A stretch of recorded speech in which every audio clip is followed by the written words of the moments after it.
शख्स की मौत हो गई। आज सुबह आरजेडी और बीजेपी कार्यकर्ताओं के बीच झगड़ा खूनी संघर्ष में तब्दील हो गया। छपरा में कल ही मतदान हुआ था। इस रिपोर्ट में देखिए।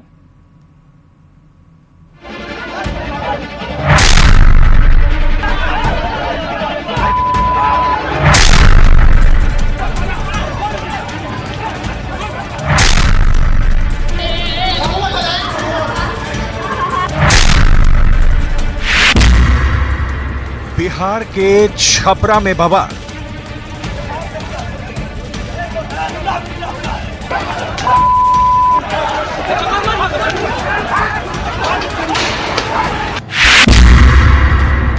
चुनावी हिंसा, सियासी संग्राम।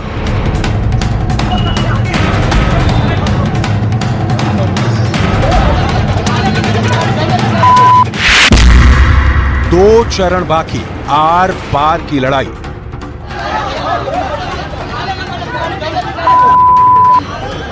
ये तस्वीरें बिहार के छपरा के भिखारी ठाकुर चौक की हैं। ये वो तस्वीर है जिसने बिहार की चुनावी लड़ाई को हिंसा में बदल दिया है।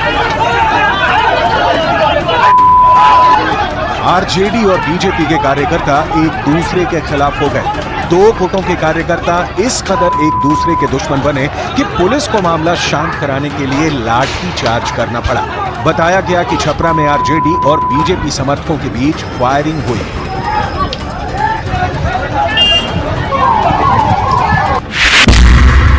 बिहार के छपरा में हुई हिंसा में एक आदमी की मौत हो गई, दो लोग घायल हुए हैं। वह 7:30 बजे ऐसी सूचना मिली कि यहाँ पर दोनों गुट के जो समर्थक थे उनके बीच झड़प हुई और हाँ, बीजेपी और आरजेडी, और दोनों गुट के समर्थक के बीच में गोलीबारी हुई, जिसमें एक को गोली लगी, उनकी मृत्यु हो गई है और एक अभी घायल हैं और एक और भी हैं जो घायल हैं। तो टोटल एक मृत्यु है और 2 घायल हैं।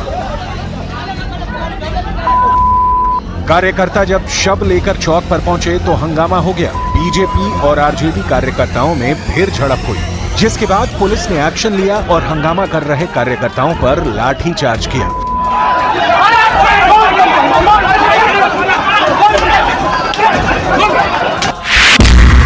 पुलिस ने बीजेपी के 2 कार्यकर्ताओं को हिरासत में लिया। बिहार के छपरा में 2 दिन के लिए इंटरनेट सेवा बंद कर दी गई। शहर में तनाव इस कदर फैला कि पुलिस को इलाके में फ्लैग मार्च करना पड़ा। हंगामे को देखते हुए इलाके में भारी पुलिस बल की तैनाती की गई। वहीं पुलिस ने शव को कब्जे में लेकर पोस्टमार्टम के लिए भेज दिया है। इससे पहले 2 दलों के कार्यकर्ताओं ने पुलिस के सामने हंगामा किया था। इसमें पुलिस कार्रवाई कर रही है, यहाँ पे कैंप कर रही है। हमने 2 दिन के लिए इंटरनेट बंद कराने का भी आदेश दिया है और सभी क्षेत्रों में पुलिस को एक्टिव किया है। जो हमें पता चला है, जो घटना कारित किए हैं, उनमें से 2 लोगों को पुलिस ने अरेस्ट भी किया है और सभी से अपील करूंगा शांति बनाए रखें। जिसने गलत किया है उसके ऊपर कार्रवाई होगी। अगर कोई इंसाइट करने का कोशिश करेगा मॉब को, उसके ऊपर भी कार्रवाई होगी। जिसने भी इस घटना के पीछे इंसाइटमेंट में काम किया होगा उसको भी चिन्हित करके सख्त कार्रवाई की जाएगी। बूथ नहीं छपाएगा, बूथ नहीं, आप जाइए, आप बूथ नहीं छपाएगा, आप जाइए, बूथ नहीं छपाएगा, आप जाइए। अब समझिए कि पूरा विवाद कैसे बढ़ा। कल वोटिंग के दौरान आरजेडी की सारण से प्रत्याशी रोहिणी आचार्य छपरा के एक बूथ पर पहुंची थी। बूथ नहीं छपाएगा, आप बूथ छपवाने के लिए आई हैं।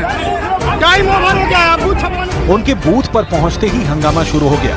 बूथ नहीं छपाएगा, बूथ नहीं, आप जाइए, आप बूथ नहीं छपाएगा, आप जाइए, बूथ नहीं छपाएगा, आप जाइए। आप बूथ छपवाने के लिए आई हैं, आप बूथ छपवाने के लिए आई हैं, आप बूथ छपवाने के लिए आई हैं, आप बूथ छपवाने के लिए आई हैं, बूथ नहीं छपाएगा। बीजेपी कार्यकर्ताओं ने रोहिणी आचार्य पर लोगों से गलत व्यवहार करने का आरोप लगाया। इसके बाद बीजेपी और आरजेडी कार्यकर्ता आपस में भिड़ गए। कल किसी तरह पुलिस ने मामला शांत करा दिया, लेकिन एक दिन बाद फिर आरजेडी और बीजेपी कार्यकर्ता आपस में भिड़ गए।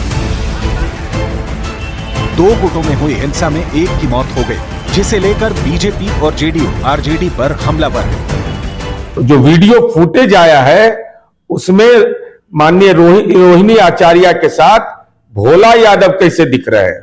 भोला यादव जी तो दरभंगा के रहने वाले हैं, तो आखिर वहां कैसे नजर आ रहे हैं। इस सवाल पर चुनाव आयोग को गंभीरता से कार्रवाई करनी चाहिए। साथ ही साथ लालू जी के पूरे परिवार और पूरे सिस्टम का मोबाइल का जांच होना चाहिए। जो भी आपराधिक तत्व के लोग हैं उनको अंदाजा नहीं है कि ये 2005 के पुरानी वाली सरकार नहीं है कि आप चुनाव में हंगामा करेंगे, आपराधिक घटनाएं करेंगे और आपको छोड़ दिया जाएगा। ऐसे जो भी अपराधी हैं जिन्होंने भी इस घटना को अंजाम दिया है और जिसके भी संरक्षण में दिया है, उन सबको महंगा पड़ेगा और पूरी तरह से उन पर कार्रवाई होना सुनिश्चित है। 5वें चरण में सोमवार को 8 राज्यों की 49 सीटों पर मतदान हुआ था। इस चरण में बिहार की 5 सीटों पर वोटिंग हुई थी, लेकिन सारण सीट पर वोटिंग के दौरान और उसके बाद जबरदस्त हंगामा और हिंसा हुई, जिसे लेकर अब सियासी तकरार भी जारी है। और चुनावी माहौल में आम आदमी पार्टी पर यह नया आरोप लगने के बाद सियासत तेज हो गई है। बीजेपी आम आदमी पार्टी पर हमलावर है, मगर आम आदमी पार्टी इसे चुनाव के दौरान बीजेपी के